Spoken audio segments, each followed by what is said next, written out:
Hammaga salom, kanalimga xush kelibsizlar. Bugun yana yangi kvartiraga keldik. Bu 3 xonali kvartira. Bu tarafda oshxona, bu tarafda zal, bu tarafda spalni.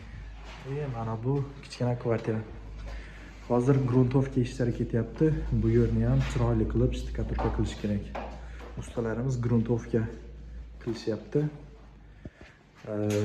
Shtikaturka uchun eng asosiy narsalardan bittasi bu gruntovka.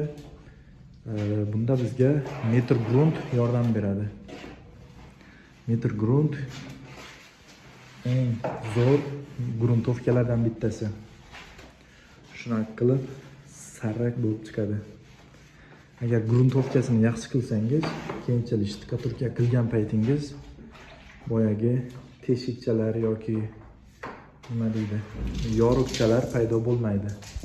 Mana gruntovka qilish jarayoni. Gruntovka qilib bo'lgandan keyin, xudo xolasa, mayak qo'yishni boshlaymiz.